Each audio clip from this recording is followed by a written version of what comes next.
ओ कोठे ते आ माइया, कोठे ते आ माइया, मिलना तो मिल आके नाता खसमा नू खामाइया। हुण मिलना ते मिल आके नहीं ता खसमा नू खामाइया। ओए जीते आगे गाओ। क्या करूं? हम पहुंच गए क्या? मतलब माल उतारूं क्या? ओए खसमा नू खाड़िए, और जब झेली नहीं जाती तो इतना पीता क्यों है बे? अभी नहीं पहुंचे, मैंने बोला गाना पूरा कर। ओ कोठे ते आ माइया। ओ गुरु आप ही गाओ, मैनू सोने दो। अबे उठ, नींद तो मुझे भी आ रही है। तो आप भी सो जाओ ना गुरु थोड़ी देर, 1-2 घंटे के लिए लगा दो ट्रक कहीं पर और मार लो एक बढ़िया सी झपकी। अच्छा, और कहाँ लगाऊं ट्रक? इस सुनसान जंगल में? अबे माल से भरा ट्रक है, जोखिम नहीं ले सकते बिल्कुल भी। जमशेद और उसका हेल्पर जीत आपस में बातें कर ही रहे थे कि तभी अचानक उन्हें कुछ झटके से महसूस होने लगे। ओए, एक ही होने लगा।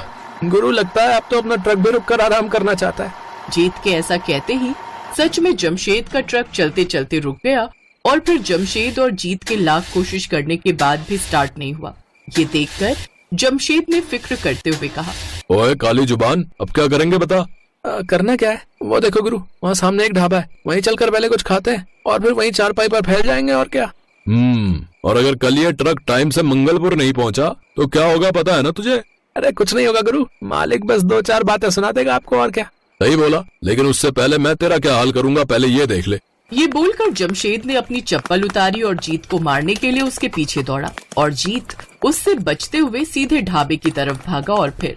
अबे रुक जा जीते। गुरु अब जाने भी दो ना, आधी रात है, ट्रक भी खराब है, तो यहाँ रुककर आराम करने के सिवाय और कुछ नहीं कर सकते। और मुझे तो ये समझ नहीं आता कि आप मालिक से इतना डरते क्यों? ओए मैं डरता किसी से नहीं हूँ खोत्या, लेकिन ये ट्रक अगर टाइम पे नहीं पहुँचाया तो मालिक बातें तो सुनाएगा ही, साथ में मेरे पैसे भी काट लेगा।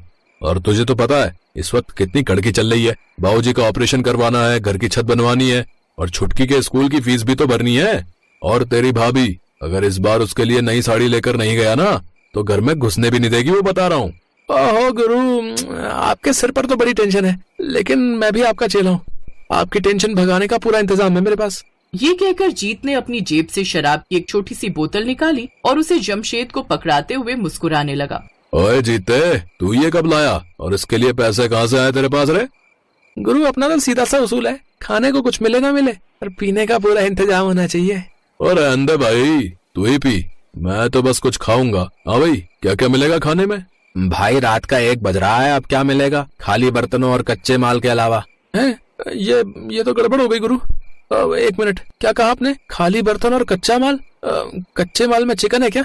हाँ, चिकन तो आज शाम ही मंगवा कर रखा है, लेकिन वो कल के लिए है। अभी तो सारे बावर्ची काम निपटा कर घर चले गए हैं, अब कुछ ना बन पाएगा। ऐसे कैसे नहीं बनेगा? आपको एक बावर्ची चाहिए ना, वो हम आपको देते हैं। अरे आपको नहीं पता हमारे गुरु क्या गजब का चिकन बनाते हैं। ओए क्या बोल रहा है? मैं क्यों पकाऊंगा बे? क्योंकि भूख के मारे मेरा पेट फटा जा रहा है गुरु, मान जाओ ना। और वैसे भी ट्रक की चिंता में आप सोओगे तो हो नहीं, तो चिकन ही बना लो आपका मेरा, और क्या पता इस ढाबे का भी कुछ भला हो जाए। जीत के जिद करने पर जमशेद उस ढाबे की रसोई में चिकन पकाने के लिए मान जाता है।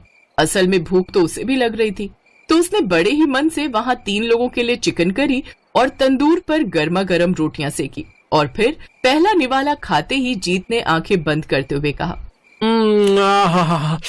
भाई वाह, मजा आ गया गुरु, कसम से। ये कहकर जीत ने जमशेद के हाथ चूम लिए और जमशेद उसे देखकर मुस्कुराने लगा। ये देखकर ढाबे के मालिक भरत ने भी फौरन एक निवाला तोड़कर चिकन करी के साथ खाया और फिर वो रुका ही नहीं। ये देखकर जीत ने उससे कहा, मैं रुक जाओ भाई, हमने तो बस चखने को बैठाया था आपको, आप तो सारा ही निपटाने लगे और इसके बाद खाने का बिल लाकर हमको ही पकड़ा दोगे। माफ करना भाई, लेकिन सच में जमशेद भाई के हाथों की चिकन करी खाकर तो मैं सचमुच भूल ही गया था। मैं यहाँ सालों से चिकन बनाकर बेच रहा हूँ, एक से एक कारीगर बुलवाकर मैं अपने ढाबे पर रखे, पर ऐसा स्वाद तो आज तक न चखा। भाई सच बताना, किससे सीखा इतना बढ़िया चिकन बनाना? वो मेरी माँ बनाया करती थी मेरे लिए जब वो जिंदा थी। ये कहते हुए जमशेद उदास हो गया और फिर भरत ने उससे कहा, आपकी माँ गजब का हुनर दे गई है आपको, लेकिन माफ करना भाई, आपको अपने इस हुनर की कदर नहीं है। मतलब ये कि आपको एक ट्रक ड्राइवर नहीं बल्कि एक बढ़िया खानसामा होना चाहिए।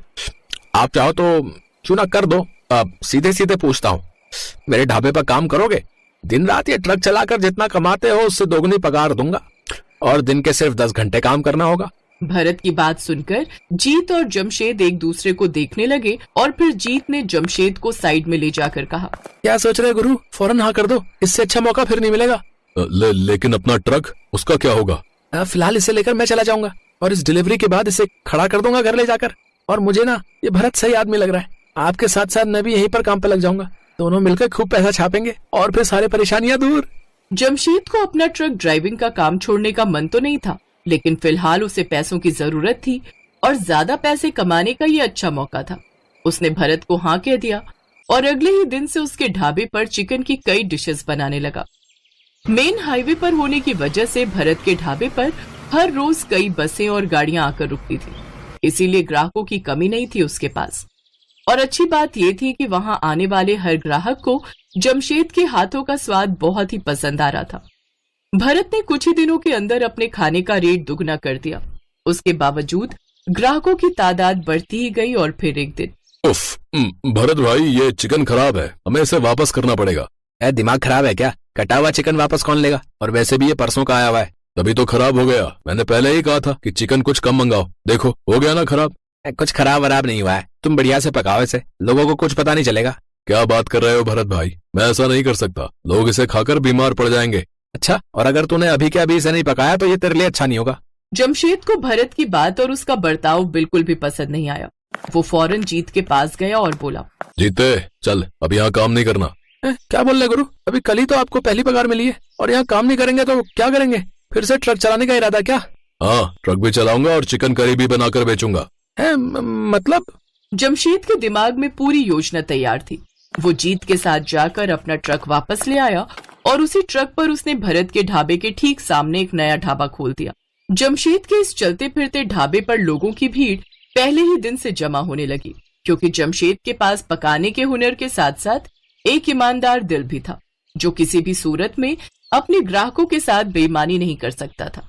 दूसरी तरफ भरत के पास अब हाथ मलने के सिवाय कोई चारा नहीं था, क्योंकि अब ना तो उसके पास जमशेद जैसा बढ़िया बावर्ची था और ना ही ग्राहक।